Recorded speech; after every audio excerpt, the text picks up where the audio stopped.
Welcome to Arunodaya channel. Sai ಸುತೇರವರ ಅನುಬಂಧ ಕಾರಂಜಿ ಎಪಿಸೋಡ್ 13ಕ್ಕೆ ಸ್ವಾಗತ. ಕೂತೆ ಕೂಗು ಹಾಕಿದ ಮಾವನವರೇ, ಬನ್ನಿ ಊಟ ಮಾಡೋಣ. ಎದ್ದು 2 ತಟ್ಟೆ ಹಾಕಿದವನು, ನೀನು ಕೂತ್ಕೋ, ಆಮೇಲೆ ಒಬ್ಳೆ ಯಾಕೆ ಊಟ ಮಾಡ್ತೀಯಾ ಕೂತ. ಮುಖ ಇಷ್ಟು ದಪ್ಪ ಮಾಡಿಕೊಂಡು ಬಡಿಸಲು ಬಂದಾಗ ಅವಳ ಕೈ ಹಿಡಿದುಕೊಂಡು, ಹಾಕೋ ತುತ್ತು ಅನ್ನ ಮೈಗೆ ಹಿಡಿಯಬೇಕಾದ್ರೆ ಬಡಿಸೋರು ನಗುನಗ್ತಾ ಇರಬೇಕು. ಇಂಥ ಹೆಂಡತಿಯರು ಇರೋ ಗಂಡಂದಿರು ಹೊರಗಡೆ ತಮ್ಮ ಸುಖಾನ ಹುಡ್ಕೋತಾರೆ. ಕೈ ಬಿಟ್ಟು ದಬ್ಬಡಿ ಇಸ್ಕೊಂಡ. ಅಳಿಯನ ಕೂಗು ಕೇಳಿಸದಿದ್ದರೂ ನಿಧಾನಿಸಿದ್ದರು ಮೃತ್ಯುಂಜಯ. ಒಮ್ಮೆ ಮಗಳು ತಾಕೀತು ಮಾಡಿದಳು, ನೀನು ಯಾಕಪ್ಪ ಅವ್ರ ಜೊತೆಗೆ ಕೂತ್ಕೊಂಡು ಊಟ ಮಾಡ್ತೀಯಾ? ನಿಧಾವನೆ ಮಾಡ್ಕೋಬಹುದು, ಅವರೇನು ತಿಳ್ಕೊತಾರೆ? ಗಂಡನ ಕಡೆ ಬೆಟ್ಟು ಮಾಡಿ ತೋರಿಸಿದಳು. ಈ ವಿಷಯದಲ್ಲಿ ಅವರಿಗೆ ಕನ್ಫ್ಯೂಷನ್. ಬನ್ನಿ ಮಾವ ಇನ್ನೊಂದ್ಸಲ ಕೂಗಿದ. ಕಾದಿದವರಂತೆ ಕೈ ತೊಳೆದು ಬಂದರು. ಆಮೇಲೆ ಊಟ ಮಾಡೋದು ನನ್ನ ಉದ್ದೇಶವಾಗಿತ್ತು ಎಂದಾಗ ಅನ್ನದಲ್ಲಿ ಹುಳಿಯನ್ನು ಕಲಿಸುತ್ತಿದ್ದ ನರಹರಿನ ಸುನಕ. ಮಾಡಬಹುದು, ನನಗೆ ಬುದ್ಧಿ ಬಂದಾಗಿಂದ ಒಬ್ಬನೇ ಊಟ ಮಾಡಿ ಅಭ್ಯಾಸವಿಲ್ಲ. ನನಗೆ ಶಾಲೆ ಕಾಲೇಜಲ್ಲಿ ಇಲ್ದ ದಿನನೂ ನಮ್ಮಣ್ಣನ ಜೊತೆ ತಟ್ಟೆ ಹಾಕ್ಕೊಂಡು ಊಟಕ್ಕೆ ಬಿಡ್ತಾ ಇದ್ದೆ. ಅವನ ಸ್ವರ ಭಾರವಾಯಿತು ತುಸು. ತನ್ನ ಬದುಕಿನ ಮೂಲ ಕ್ಷಣಗಳನ್ನು ಕಿತ್ತುಕೊಂಡು ಮಡದಿಯ ಬಗ್ಗೆ ಅವನಿಗೆ ರೋಷ ಉಕ್ಕಿತು. ಅರ್ಥ ಮಾಡಿಕೊಂಡ ಮೃತ್ಯುಂಜಯ ಗಂಟಲಲ್ಲಿ ಅನ್ನ ಇಳಿಯುವುದು ಕಷ್ಟವಾಯಿತು. ಊಟದ ಮಧ್ಯೆ ನೀರು ಕುಡಿದವರು ತುಂಬಿಟ್ಟ ಲೋಟ ಖಾಲಿ ಮಾಡಿದರು. ಹುಳಿಯಲ್ಲಿ ಕಲಿಸಿದ ಅನ್ನ ಪಕ್ಕಕ್ಕೆ ತಳ್ಳಿದ. ಆಮೇಲೆ ಕೆಟ್ಟಿ ಮೊಸರು ಹಾಕಿ ಅನ್ನ ಕಲಿಸಿದ. ಪಕ್ಕದಲ್ಲಿ ಕೂತ ಮೃತ್ಯುಂಜಯನಿಗೆ ಮುಜುಗರವಾಗಬಾರದೆಂದು ತಟ್ಟೆಯ ಮುಂದೆ ಕಳೆದು ತುಸು ಹೊತ್ತ. ಹಿಡೀ ತಟ್ಟೆಯ ಅನ್ನವನ್ನು ಇದು ಹೊರಗೆ ಮಗಲಿದ ನಾಯಿಯ ಮುಂದೆ ಸುರಿದ. ಅದು ಪೂರ್ತಿ ತಿಂದು ಮುಗಿಸುವವರೆಗೆ ನೋಡಿದ. ತೃಪ್ತ ಭಾವ ಇಳಿತು ಅವನ ಮುಖದ ಮೇಲೆ. ಬೇರೆಯವರಿಗೆ ಕೊಟ್ಟಾಗ, ಹಸಿದ ಮನುಷ್ಯನಿಗೆ ಬಡಿಸಿದಾಗ, ನಮ್ಮಿಂದ ಬೇರೆಯವರಿಗೆ ಸಹಾಯವಾದಾಗ ಸಿಗೋ ತೃಪ್ತಿ ಅಲೌಕಿಕವಾದದ್ದು ಅಷ್ಟೇ. ಯಾವುದೂ ಬೆಲೆ ಕಟ್ಟಲಾಗದು. ತಂದೆ ಆಡುತ್ತಿದ್ದ ಮಾತುಗಳು. ಹೆಚ್ಚು ಹೊತ್ತು ಮನೆಯಲ್ಲಿ ಇರಲಾಗಲಿಲ್ಲ. ಬೇಗ ಹೊರಟು ಬಿಟ್ಟ. ದಾರಿಯಲ್ಲಿ 2 ಲೀಟರ್ ಪೆಟ್ರೋಲ್ ತುಂಬಿಸಿಕೊಂಡು ಬಂದೆ ಶುಭ ಮನೆಗೆ. ನೀನು ಬರ್ತೀಯಾ ಅಂತ ಗೊತ್ತಿತ್ತು. ಒಂದೇ ಹಾರಿಗೆ ಬಾಗಿಲಿಗೆ ಬಂದಳು. ನಿಂಗೋಸ್ಕರ ಸ್ಪೆಷಲ್ ತೊವೆ ಮಾಡಿದ್ದೇನೆ, ಅವರು ಕಾಯ್ತಾ ಇದ್ದಾರೆ. ಕೈ ಹಿಡಿದೇ ಎಳೆದೊಯ್ದ. ಬೆಲೆ ಕಟ್ಟಲಾಗದಂಥ ಪ್ರೀತಿ. ಕಾಲೇಜಿನಲ್ಲಿದ್ದಾಗ ಅವರ ಪ್ರೊಫೆಸರ್ ಒಬ್ಬರು, ಹಣಕ್ಕೆ ಬಡತನ, ಸಮಯಕ್ಕೆ ಬಡತನ, ಪ್ರತಿಯೊಂದಕ್ಕೂ ಬಡತನ, ಆದರೆ ದೇವರು ಪ್ರೀತಿಗೆ ಬಡತನ ಕೊಟ್ಟಿಲ್ಲ. ಮೊಗದು ಕೊಟ್ಟರು ಇನ್ನೊಬ್ಬರಿಗೆ ಆಗುವಷ್ಟು ಉಳಿಯುತ್ತೆ ಅಂತ ಅಕ್ಷಯ ಪಾತ್ರೆ ಪ್ರೀತಿ ಅನ್ನೋದು. ಏನಾಗಿದೆ ಈಗಿನ ಜನಕ್ಕೆ? ತಾಯ್ದಂದರಿಗೆ, ಮಡದಿ ಹುಟ್ಟಿದವರಿಗೆ, ಬಂಧು ಬಾಂಧವರಿಗೆ ನೀವೇನು ಕೊಡದಿದ್ರು ಬೇಡ, ಪ್ರೀತಿ ತೋರಿಸಿ, ಅದಕ್ಕೆಂದು ಬರಬಾರದು. ಇದನ್ನ ಅರ್ಥ ಮಾಡಿಕೊಳ್ಳಿ. ಅವರ ಪ್ರತಿ ಪೀರಿಯಡ್ನಲ್ಲಿಯೂ ಇಂಥ ಮಾತುಗಳು ಇದ್ದೇ ಇರ್ತೇವು. ಇವನಿಗೆ ಮಾತನಾಡಲು ಅವಕಾಶ ಕೊಡಲಿಲ್ಲ. ಬಡಬಡ ಮಾತನಾಡುತ್ತಿದ್ದಳು ಅವಳು. ಪ್ರೀತಿಯ ನೋಟ, ನಲ್ಮೆಯ ಮಾತು, ಬಡಿಸುವ ಕೈಯ ಆಧರಣೆ. ತೃಪ್ತಿಯಿಂದ ಊಟ ಮಾಡಿದ. ಅಲ್ಲೇ ಸ್ಕೂಟರ್ ಇಟ್ಟುಕೊಂಡಿದ್ರು ಆಗಿತ್ತು. ಇವರಿಗೆ ಬಸ್ಸಿನಲ್ಲಿ ಹೋಗೋದು ಅಭ್ಯಾಸವಾಗಿದೆ. ಕ್ಯೂನಲ್ಲಿ ನಿಂತಾಗ ತರಹವರಿ ಹುಡುಗಿರು ನೋಡಬಹುದಲ್ಲ ಎಂಥ ಗ್ರೇಟ್ ಆಪರ್ಚುನಿಟಿ. ಯಾರು ನೋಡಲಿಲ್ಲ ಅಂದರೆ ಅವರು ತಾನೇ ಯಾಕೆ ಅಲಂಕಾರ ಮಾಡ್ಕೋಬೇಕು? ನಸುನಗುತ್ತಾ ಒಂದು ಹುಸಿ ಬಾಂಬನ್ನು ಹಾರಿಸಿದಳು. ಒದ್ದೆ ಕೈ ಹೊತ್ತಿದ್ದವನು ಹೋಗಿ ಅವಳ ಜಡೆ ಹಿಡಿದುಕೊಂಡು, ವಸಂತ್ ರೀ ಮಿಸ್ಟರ್ ನರಹರಿ, ಬೇಕಾದರೆ ಪ್ರಯತ್ನ ಪಟ್ಟರೆ ಹಿಮಾಲಯ ಕೂಡ ಹತ್ತಿ ಬಿಡಬಲ್ಲೆ, ಆದರೆ ನಿಮ್ಮ ತಂಗಿ ಅಪೀಲ್ ಮಾಡಿದ. ಅಬ್ಬಾ ಧೈರ್ಯವೇ, ಇಲ್ಲೇ ನಮ್ಮಣ್ಣ ಇದ್ದಾನೆ. ಹೇಗೋ ಮಾತಿನಲ್ಲಿ ಸೋಲಿಸದಿದ್ದರೂ ಪರವಾಗಿಲ್ಲ, ಹಿಮಾಲಯ ಹತ್ತಿ ನಾನೇ ಸೋಲೊಪ್ಪಿಕೊಂಡು ಬಿಡ್ತೀನಿ. ಮೆಲ್ಲೆಗೆ ಜಡೆ ಬಿಡಿಸಿಕೊಂಡಳು. ಅವಳ ಲಜ್ಜತ ಕೆಂಪುತ್ತಿದ್ದ ಮುಖಕ್ಕೆ ಸುಲಭವಾಗಿ ಬೋಲ್ಡ್ ಆದ ವಸಂತ್. ಜೋರಾಗಿ ನಕ್ಕು ಬಿಟ್ಟ ಹರಹರಿ. ವಸಂತ್, ನಿಮ್ಮದು ತುಂಬ ಗಲಾಟೆ ಅಂತ ಕಾಣಿಸುತ್ತೆ. ಹಿಮಾಲಯಕ್ಕೆ ಕಳಿಸೋಕೆ ರೆಡಿಯಾಗಿದ್ದಾರೆ ನಿಮ್ಮ ಪಾರ್ಟ್ನರ್. ಉಬ್ಬು ಕುಣಿಸಿ ತಮಾಷೆ ಮಾಡಿದ. ಹಣೆ ಚಚ್ಚಿಕೊಂಡ. ದಂಡ ಕಮಂಡಲ ಎರಡೂ ಖರೀದಿಸಿಬಿಟ್ಟಿದ್ದಾಳೆ. ಹೀರೋ ಆಗಿ ಮರಳೋ ಬದಲೋ ಸನ್ಯಾಸಿಯಾಗಿ ಬರಲಿ ಅಂತ ಎಂದು ಮುನಿಸಿನಿಂದ ಕಿಲಕಲೆನೇ ನಕ್ಕು ಬಿಟ್ಟಳು ಶುಭ. ರೂಮಿನೊಳಗೆ ಹೋದ ವಸಂತ ಅಲ್ಲಿಂದಲೇ ಕೂಗಿದ, ಬೇಗ ಬಂದುಬಿಡ್ತೀನಿ, ನಿಮ್ಮನ್ನು ಬಿಟ್ಟು ನಾನು ಹೋಗ್ತೀನಿ. ಬಸ್ ಕ್ಯೂಗೆ ಹೋದರೆ ಶುಭಗೆ ಅವಮಾನ. ಇವಳಿಗಿಂತ ಚೆನ್ನಾಗಿರೋ ಹೆಣ್ಣು ಅಲ್ಲಿ ನನಗೆ ಗಂಟು ಬೀಳುತ್ತಾಳೆ ಅಂತ ಬಾಣಕ್ಕೆ ಪ್ರತಿಬಾಣ ಹೂಡಿದಂತಿತ್ತು. ಕಟ್ಟಿಕೊಂಡವಳಿಗಿಂತ ಮಿಕ್ಕ ಹೆಣ್ಣುಗಳೆಲ್ಲ ಸುಂದರಿಯರೇ ಅನ್ನೋದನ್ನು ಒಬ್ಬ ಅನುಭವಿಕ ಮಾತು. ಅದಕ್ಕೆ ಹಲವಾರು ಅನುಮಾನ. ಇನ್ನೊಬ್ಬ ಸಾತ್ವಿಕ ಗೃಹಸ್ಥ ಎಲ್ಲರಿಗಿಂತ ಕಟ್ಟಿಕೊಂಡವಳು ಸುಂದರಿ. ನನ್ನ ಪ್ರಕಾರ ಇವೆರಡೂ ಸುಳ್ಳು. ಅಂತೀಯಣ್ಣ ನರಹರಿ ಕಡೆ ತಿರುಗಿದಳು. ನಸುನಕ್ಕು ತಂಗಿಯ ಬೆನ್ನ ಮೇಲೊಂದು ಏಟು ಹಾಕಿದ. ವಿವಾದಗಳು ನಿಮ್ಮಿಬ್ಬರ ಮಧ್ಯೆಯೇ ಇರಲಿ. ಬೇಕಾದರೆ ಮಧ್ಯೆ ಕಾಮೆಂಟ್ಸ್ಗೆ ನನ್ನ ಕರಿ ಹೋಗು, ವಸಂತನ ಹೊರಗೆ ಕಳಿಸು. ಅರ್ಥ ಮಾಡಿಕೊಂಡು ಅವಳ ಮುಖ ರಾಗರಂಜಿತವಾಯಿತು. ಕೋಣೆಯೊಳಗೆ ಹೋದವಳನ್ನು ಹತ್ತಿರ ಕೆಳೆದುಕೊಂಡು, ವಸಂತ್, ಏನೇನೋ ಅಂತೀಯ? ನರಹರಿಯ ಮುಂದೆ ನಾನೇನಾದರೂ ಬಸ್ ಕ್ಯೂನಲ್ಲಿ ನಿಂತು ಹುಡುಗಿರ ನೋಡ್ತೀನಾ? ತೋಳೊಳಗೆ ಬಳಸಿ ಕಣ್ಣಲ್ಲಿ ನೋಟ ನೆಟ್ಟ. ನವರಾಗಗಳು ಕಣ್ಣಲ್ಲಿ ಪ್ರತಿಫಲಿಸಿದವು. No never. ನಿಮಗೆ ಆ ಧೈರ್ಯ ಇಲ್ಲ. ಯಾವುದಾದರೂ ಹುಡುಗಿ ಆ ಧೈರ್ಯ ಮಾಡಬೇಕು. ನವಿರಾಗಿ ಛೇಡಿಸಳು. ತನ್ನ ತುಟಿಗಳಿಂದ ಅವಳ ತುಟಿಗಳನ್ನು ಮುಚ್ಚಿದ. ಕ್ಷಣಗಳು ಕದಲಿಲ್ಲ. ವಸಂತ್, ನಾನು ಹೋಗ್ತೀನಿ ಇವತ್ತು, ಬೇಕಾದರೆ ನೀನು ರಜಾ ತಗೋ. ಕೂಗಿ ಬಾಗಿಲತ್ತ ಹೊರಟವನು ವಸಂತ್ ತಡೆದ. ನಾನೇನೋ ರೆಡಿ, ತಂಗಿ ಮನೆಯಲ್ಲಿ ಇರಿಸಿಕೊಳ್ಳಲ್ಲ ಎಂದು ನಕ್ಕ. ಈ ಆನೆಗೆ ಶಾಶ್ವತವಾಗಿರಲಿ ಎಂದುಕೊಂಡ ನರಹರಿ. ಸ್ಕೂಟರ್ ಮರಿಯಾಗುವವರೆಗೂ ಹೊರಗೆ ನಿಂತು ನೋಡಿದಳು ಶುಭ. ಒಳಗೆ ಬಂದವಳು ದೊಪ್ಪೆಂದು ಕುಕ್ಕರಿಸಿದಳು. ಮೇಲ್ನೋಟಕ್ಕೆ ಮಾಮೂಲಾಗಿ ಕಂಡರು ಆರ್ಥಿಕ ಸಮತೋಲನ ಕುಸಿದೆ ಎಂದು ಅನಿಸುತ್ತಿತ್ತು. ತಾಯಿಯ ಮನೆಗೆ ಹೋದಾಗಲೆಲ್ಲ ಮನೆಯ ಯಜಮಾನ ಮುಂದಿನ ದಿನಗಳನ್ನು ನೆನೆದು ಹಿಡಿತ ಮಾಡಬೇಕಿತ್ತು. ಅದಕ್ಕೆ ಮನೆಯವರೆಲ್ಲ ಪ್ರತ್ಯಕ್ಷ ಸಹಕಾರ, ಪರೋಕ್ಷ ಸಹಾಯ. ಈ ಸಲ ಹೋದಾಗ ಗಲಾಟೆ ಮಾಡಿದ್ದಳು. ಅಮ್ಮ, ಕೆಲಸವಳನ್ನು ನೀನೇ ಬೇಡ ಅಂದ ಅಲ್ವಾ? ಅವಳೇ ಬಿಟ್ಟು ಬಿಟ್ಲ. ಆಕೆ ಮೊದಲು ನಕ್ಕರು, ನಂತರ ಗಂಭೀರವಾದರು. ಸರಿಯಾಗಿ ಬರ್ತಾ ಇರಲಿಲ್ಲ ನಾನೇ ಬೇಡ ಅಂದೆ. ಇವರಿಗೆ ರಿಟೈರ್ ಆದರೂ ನರಹರ ನೋಡ್ಕೋತಾನೆ ಅನ್ನೋ ಭರವಸೆ ಇತ್ತು. ವಸ್ತು ವಿಷಯ ಏನೇ ಇರಲಿ, ಈಗ ಅವನದೇ ಸಂಸಾರ, ಬೇಕಾದಷ್ಟು ಜವಾಬ್ದಾರಿಗಳು, ಅವನ ತಾಪತ್ರೆಗಳೇ ನೂರಾರು. ಮೂಕಳಾದಳು. ನಿಸ್ಸಹಾಯಕತೆಯಿಂದ ಅವಳಿಗೆ ಮೈ ಪರಿಚಿಕೊಳ್ಳುವಂತಾಯಿತು. ಅಮ್ಮ, ಹತ್ತಿರದಲ್ಲೇ ಒಂದು ಪ್ರೈವೇಟ್ ಕಾನ್ವೆಂಟ್ ಇದೆ, ಅಲ್ಲಿ ನಾನೊಬ್ಬ ಫ್ರೆಂಡ್ ಟೀಚರ್ ಆಗಿ ಕೆಲಸ ಮಾಡ್ತಾ ಇದ್ದಾಳೆ. ಸ್ವಲ್ಪ ಪ್ರಯತ್ನ ಪಟ್ಟರೆ ನನಗೂ ಕೆಲಸ ಸಿಗ್ಬೋದು. ತನ್ನ ಆಸೆಯನ್ನು ತಾಯಿ ಮುಂದಿಟ್ಟಳು. ಆಕೆ ಅಡ್ಡಡ್ಡ ತಲೆ ಆಡಿಸಲು. ಮದುವೆಗೆ ಮುನ್ನವೇ ವಸಂತಂದು ಕಂಡೀಷನ್ ಇತ್ತು, ನಿಮಗೆ ಗೊತ್ತಿರಬಹುದು. ಅದಕ್ಕೆ ನೀನು ಒಪ್ಪಿಕೊಂಡಿದ್ದೆ. ನೀನು ಕೆಲಸಕ್ಕೆ ಹೋದರೆ ಅನ್ಯೋನ್ಯ ಸಂಸಾರದಲ್ಲಿ ಬಿರುಕು ಕಾಣಿಸಿಕೊಳ್ಳುತ್ತೆ. ಅದಕ್ಕೆ ಅಂತ ಕೆಟ್ಟ ಧೈರ್ಯ ಮಾಡಬೇಡ. ಆದರೂ ನಿನ್ನ ಸಂಪಾದನೆ ಇಳಿಸಿಕೊಳ್ಳುವಷ್ಟು ತಿಮ್ಮಪ್ಪ ಒಪ್ತಾರಾ? ಅದು ಸರಿಯೇ ಇಲ್ಲ. ಸಂಬಂಧಗಳ ಕೆಡ್ದೋಡ್ಬೇಡ. ಮಗಳ ಕೈಯನ್ನು ಕೆನ್ನೆಗೊತ್ತಿಕೊಂಡರು. ತಂದೆ ಸ್ವಭಾವನ ಕೆಣಕು ಧೈರ್ಯ ಅವಳಿಗಿರಲಿಲ್ಲ.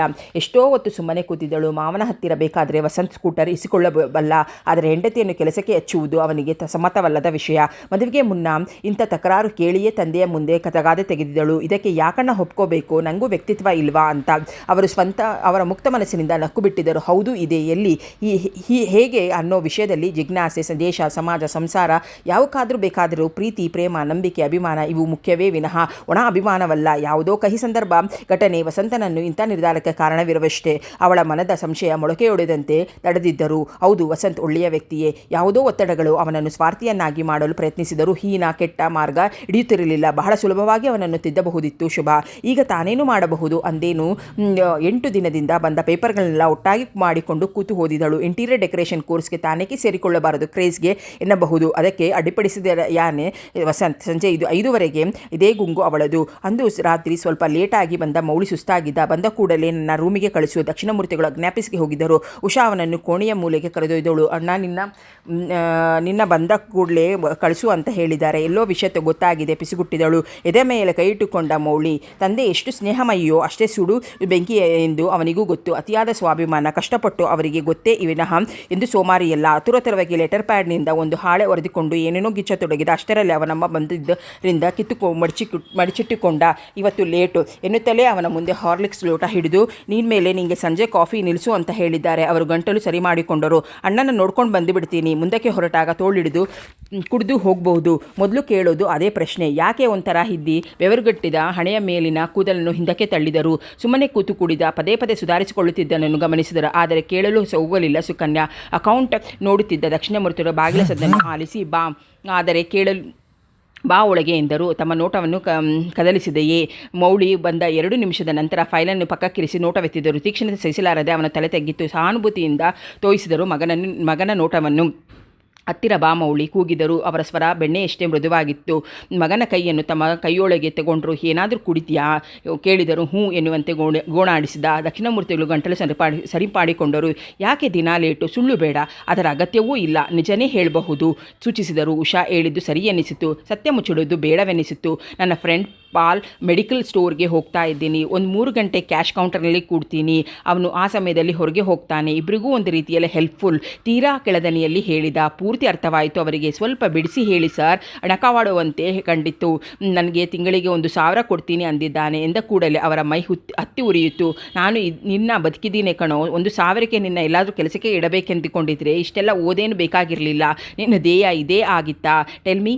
ತಾಳ್ಮೆ ಕಳೆದುಕೊಂಡು ಅಬ್ಬರಿಸಿದರು. ನಾನು ತಪ್ಪು ಮಾಡ್ತಾ ಇದ್ದೀನಾ? ಮಗನ ಪ್ರಶ್ನೆಗೆ ಅವರ ತಲೆ ತೆಗ್ಗಿತು. ಇಲ್ಲ ಮೌಳಿ, ನೀನು ವಿದ್ಯಾರ್ಥಿ, ಓದೋದು ಸಾಕಷ್ಟು ಇರುತ್ತೆ. ನಾನಿದ್ದು ನೀನು ಇಂದು ಕಷ್ಟಪಡೋದು ನಾನು ನೋಡಿದರೆ ಆತ್ಮಹತ್ಯೆ ಮಾಡಿಕೋಬೇಕು ಅಂತ ಅನಿಸುತ್ತೆ. ತೀರ ಸೋತವರಂತೆ ಹೇಳಿದಾಗ ಅವರನ್ನು ತಬ್ಬಿಕೊಂಡು ಬಿಟ್ಟ. ಪ್ಲೀಸ್ ಅಣ್ಣ, ಈ ತರಹ ಮಾತಾಡಬೇಡಿ. ನಿಮಗೆ ಇಷ್ಟವಿಲ್ಲ ಅಂದರೆ ಬಿಟ್ಟು ಬಿಡ್ತೀನಿ. ಮಗುವಿನಂತೆ ಹತ್ತು ಬಿಟ್ಟ.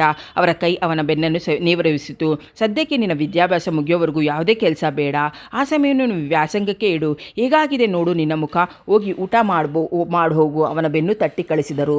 ಬಂಡಿಗೆ ಕಟ್ಟೋಕೆ ವಯಸ್ಸಿಗೆ ಬಂದ ಎತ್ತುಗಳು ಬೇಕೇ ವಿನಃ ಅನುಕೂಲಕ್ಕೆಂತ ಕರುಗಳನ್ನು ಕಟ್ಟಬಾರದು ಎಂದುಕೊಂಡರು. ಹೊರಗೆ ಬಂದ ಮಗನನ್ನು ನೋಡಿದರು. ಸುಕನ್ಯಾ ಅತ್ತ ಗುರುತುಗಳು ಇತ್ತು. ಅಸಾಧ್ಯವಾದ ಸಂಕಟ ಕರುಳಲ್ಲಿ. ತಟ್ಟೆ ಹಾಕು ಸುಕನ್ಯಾ, ರೂಮಿನಿಂದಲೇ ಕೂಗಿ ಹೇಳಿದರು ದಕ್ಷಿಣಮೂರ್ತಿಗಳು. ಫೈಲನ್ನು ಎತ್ತಿಟ್ಟು ಬಂದರು. ಉಷಾ ಮೌಳಿ ಅಷ್ಟು ಸಾಕಾಗಿತ್ತು. ಸರಸರನೆ ಬಂದು ತಟ್ಟೆಗಳಿಗೆ ಹಾಕಿ ನೀರಿಟ್ಟರು. ಸಾಮಾನ್ಯ ಜನ, ಸಾಧಾರಣ ಬದುಕು, ಗ್ರೇಟ್ ಅಚೀವ್ಮೆಂಟ್ ಅನ್ನೋದೇನೂ ಇರಲಿಲ್ಲ. ಸಣ್ಣ ಪುಟ್ಟ ಸಂತೋಷಗಳೇ ಅವರ ಪಾಲಿನ ಅಚೀವ್ಮೆಂಟ್ಸ್. 3 ಸಲ ಹೊರ ಬಾಗಿಲಿನತ್ತ ನೋಟ ಹರಿಸಿದರು. ಸದ್ದನ್ನು ಮಾತನ್ನು ಆಲಿಸಿದರು ಗಮನವಿಟ್ಟು. ಹರಿ ಬರ್ತಿದ್ನಿ ಅಂತ ಹೇಳಿ ಹೋಗಿದ್ನಾ? ಮನಸ್ಸನ್ನು ತಡೆಯದೇ ಕೇಳಿದರು. ನೆನಪಿಸಿಕೊಂಡರು. ಮಧ್ಯಾಹ್ನ ಹಣ್ಣು ಕೊಟ್ಟು ಕಳಿಸಿದ. ಬೆಳಗ್ಗೆ ಬಂದಿಲ್ವಲ್ಲ? ಬಂದೇ ಬರ್ತಾನೆ, ನೀವು ಊಟ ಮಾಡಿ ಬಡಿಸಲು ಬಂದವರು ಹೇಳಿದರು. ದಿನಕ್ಕೊಮ್ಮೆಯಾದರೂ ಬರುತ್ತಿದ್ದ. ಕೆಲವೊಮ್ಮೆ ಬೆಳಗ್ಗೆ ಎದ್ದವನೇ ಕಾಫಿ ವೇಳೆಗೆ ಇಲ್ಲೇ ಹಾಜರಾಗುತ್ತಿದ್ದ. ಅಟೆಂಡೆನ್ಸ್ ರಿಜಿಸ್ಟರ್ ಇನ್ನೂ ಓಪನ್ ಆಗಿಲ್ಲ, ನಾನು ಹಾಜರಾತಿ ಘೋಷಿಸಿಕೊಳ್ಳುತ್ತಿದ್ದ. ಸ್ವಲ್ಪ ಹೊತ್ತು ಕಾದಿದ್ರಾಗಿತ್ತೇನೋ ಎಂದುಕೊಂಡರು. ತಮಗೆ ಮಾತ್ರ ಕೇಳಿಸುವಂತೆ. ತುಂಬ ಚೆನ್ನಾಗಿದೆ ಗೊಜ್ಜು. ಲೊಟ್ಟೆಯೊಡುತ್ತಾ ಅದರಲ್ಲಿಯೇ ಕಲಿಸಿದವರು ಅನ್ನವನ್ನು. ಈಚೆಗೆ ಹುಳಿ ಸಾರುಗಳಿಗಿಂತ ಗೊಜ್ಜುಗಳು ಜಾಸ್ತಿ ಆಗಿತ್ತು. ಅದಕ್ಕೆ ಕಾರಣ ಅವರಿಗೆ ಗೊತ್ತು. ಮಿತವ್ಯಯ. ಇದೇನಪ್ಪ ಅರ್ಧ ಅನ್ನಕ್ಕೆ ಗೊಜ್ಜು ಕಲಿಸಿಬಿಟ್ರಿ? ಉಷಾ ಕೂಗಿದಳು. ಗೊಜ್ಜು ಚಟ್ನಿ ಅಂಥದ್ದೆಲ್ಲ ಅವರಿಗೆ ನಂಚಿಕೊಳ್ಳುವುದಕ್ಕೆ ವಿನಃ ಅನ್ನ ಕಲಿಸುವುದಕ್ಕೆಲ್ಲ.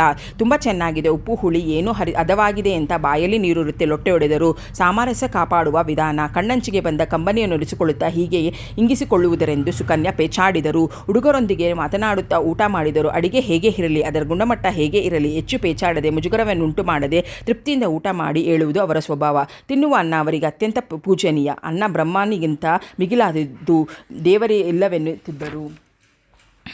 ಇವರುಗಳ ಊಟ ಮುಗಿಯುವ ಮುನ್ನವೇ ಬಂದ ನರಹರಿ. ಹಲೋ, ಎಷ್ಟೇ ಬೇಗ ಬರಬೇಕಂತ ಅಂದುಕೊಂಡ್ರೂ ಆಗಲಿಲ್ಲ. ತಂದೆ ಬ್ಯಾಗನ್ನು ಅಡಿಗೆ ಮನೆಯಲ್ಲಿಟ್ಟು ಬಟ್ಟೆ ಬದಲಾಯಿಸಿ ಕೈಕಾಲು ತೊಳೆದು 2 ನಿಮಿಷದಲ್ಲಿ ಹಾಜರಾದ. ಕೂತ್ಕೋ ಹರಿ, ತಟ್ಟೆ ಹಾಕಿದರು. ಸುಕನ್ಯಾ ಊಟ ಮಾಡಿರಲಿಲ್ಲ. ಮೌಳಿಯ ಮುಖ ಲಕ್ಷಣಗಳು ಬದಲಾಗಿದೆ ಅವನ ಗಮನಕ್ಕೆ ಬಂತು. ಇವನು ಬಂದ ಮೇಲೆ ಒಂದು ಮಾತು ಆಡಿದವನು ಅವನೊಬ್ಬನೇ. ಎಲ್ಲ ಎದ್ದು ಹೋದರು. ಸುಕನ್ಯಾ ಬಡಿಸಿಕೊಂಡು ಕೂಡುವವರೆಗೂ ಅವನು ಮೊಸರು ಹಾಕಿಸಿಕೊಳ್ಳಿರಲಿಲ್ಲ. ಮಜ್ಜಿಗೆ ಪಾತ್ರೆ ಪಕ್ಕಕ್ಕೆ ಸರಿಸಿ ಕಪ್ಪಿನಲ್ಲಿ ಎತ್ತಿಟ್ಟಿದ್ದ ಮೊಸರನ್ನು ತಂದು ಅವನ ಮುಂದಿಟ್ಟರು. ಅಷ್ಟು ಹಾಕು, ಕೆನೆಯಾಗಿತೆ ಅಂತ ತೆಗೆದಿಟ್ಟೆ ಎಂದರು. ತಮ್ಮ ತಟ್ಟೆಗೆ ಹಾಗಲಕಾಯಿ ಗೊಜ್ಜು ಬಡಿಸಿಕೊಳ್ಳುತ್ತಾ ತಾಯಿಯ ಕೈ ಹಿಡಿದುಕೊಂಡು. ಇದೇನು ವಿಪರೀತ, ಎಂದಿನಂತೆ ಎಷ್ಟೊಂದು ಹಾಗಲಕಾಯಿ ಗೊಜ್ಜು ತಿನ್ನುವುದು ಅಭ್ಯಾಸ ಮಾಡಿಕೊಂಡಿದೆಯಾ? ತುಂಬ ರುಚಿಯಾಗಿದೆ ಎಂದರು ನಿಮ್ಮಣ್ಣ. ತೀರ ಸಣ್ಣನೇ ದನಿಯಲ್ಲಿ ಅಂದರು. ಅವರ ದನಿ ಕೋಣೆಗೆ ಮುಟ್ಟುವುದು ಆಕೆಗೆ ಬೇಡವಾಗಿತ್ತು. ರುಚಿಯಾಗಿದೆ ಎಂದಿರಬಹುದು, ಅಷ್ಟೊಂದು ತಿನ್ನೋಕೆ ಹೇಳಿರೋಲ್ಲ. ಇಡೀ ಮನೆಗೆ ಕೇಳುವಷ್ಟು ಜೋರಾಗಿ ಹೇಳಿದ. ಅತ್ತಿತ್ತ ನೋಡಿ ಅವನ ತಲೆಯ ಮೇಲೊಂದು ಮೊಟಕಿದರು. ಮದುವೆಯಾದರೂ ನೀನು ತರಲೇ ಬಿಡಲಿಲ್ವಲ್ಲ, ನನಗೇನು ಕಿವಿಡು ಅಂತ ಅಷ್ಟು ಜೋರಾಗಿ ಅಬರಿಸ್ತೀಯಾ? ಗೊಣಗಿದರು ಸಣ್ಣ ದನಿಯಲ್ಲಿ. ಆಕೆಯ ಕಿವಿಯ ಬಳಿ ಬಗ್ಗಿದ್ದ. ಅಣ್ಣನಿಗೆ ಕೇಳಿಸ್ಲಿ, ಅಂತಃಪುರ ಹೊಕ್ಕು ಕೂಡಲೇ ತರಾಟೆಗೆ ತಗೊಳ್ಳಿ ಅಂತ ಅಷ್ಟೇ. ಆಕೆಯ ಮುಖವೆಲ್ಲ ಕೆಂಪಾಯಿತು. ಈಗಲೂ ರಸಿಕಪತಿ, ಮನೆಯ ಒಳ್ಳೆಯ ಯಜಮಾನ, ಜವಾಬ್ದಾರಿ ಅರಿತ ತಂದೆ, ಅಭಿಮಾನ ಪಡುವಂಥ ವ್ಯಕ್ತಿಯ ದಕ್ಷಿಣಮೂರ್ತಿಗಳು. ಕೈ ತೊಳೆದು ಬಂದ ಮೇಲೆ ಆವರಿಸಿದರು. ಆಗಲೇ 9:15 ಆಯಿತು. ನಳಿನಿ ಕಾಯ್ತಾ ಇರ್ತಾಳೆ, ಬೇಗ ಹೊರಟು ಬಿಡು, ಮಾತಿಗೆ ಕೂತ್ಕೋಬೇಡ. ಮೌಳಿಯ ರೂಮಿನ ಕಡೆಗೆ ಹೋಗುತ್ತಿದ್ದವನಿಗೆ ಹೇಳಿದರು ಸುಕನ್ಯಾ. ರೂಮಿನೊಳಗೆ ಹೆಜ್ಜೆ ಇಟ್ಟವನು ಹಿಂದಕ್ಕೆ ತಿರುಗಿದ. ಡೋಂಟ್ ವರಿ, ನಾನು ಬರೋಲ್ಲ ಅಂತ ನಳಿಗೆ ಹೇಳಿದ್ದೇನೆ. ಈ ವೇಳೆಗೆ ಸುಖನಿದ್ದೆಯಲ್ಲಿ ಇರ್ತಾಳೆ. ಅವರ ಪಿತಾಶ್ರೀಯವರು ಕಾವಲಿಗೆ ಇದ್ದಾರೆ, ತಾವು ಹೋಗಿ ಮಲ್ಕೋಬಹುದು. 2 ಕೈ ಜೋಡಿಸಿ ವಿಧೇಯತೆಯನ್ನು ನಟಿಸಿದ.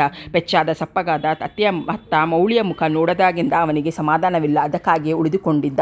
ಏನೋ ಓದ್ತಾ ಇದ್ಯಾ? ಕ್ರಾಫ್ ಕೆದರಿದ ಅವನ ತಲೆ ಕೆರೆದುಕೊಂಡು. ಇನ್ನಷ್ಟು ಹಾರ್ಡ್ ಸ್ಟಡಿ ಮಾಡೋಕೆ ಹೇಳಿದ್ದಾರೆ ಅಣ್ಣ ಎಂದ ಸ್ವರದಲ್ಲಿ ಜೀವಂತಿಕೆ ಇರಲಿಲ್ಲ. ಇಷ್ಟು ದಿನ ಯಾವ ಥರ ಸರಿ ಮಾಡ್ತಾ ಇದ್ದೆ? ಅಲ್ಲೇ ಕೂತ 10 ಸಲ ಅವನ ಮಂಕುತನಕ್ಕೆ ಕಾರಣವನ್ನು ಪ್ರಶ್ನಿಸಿ ಸೋತ.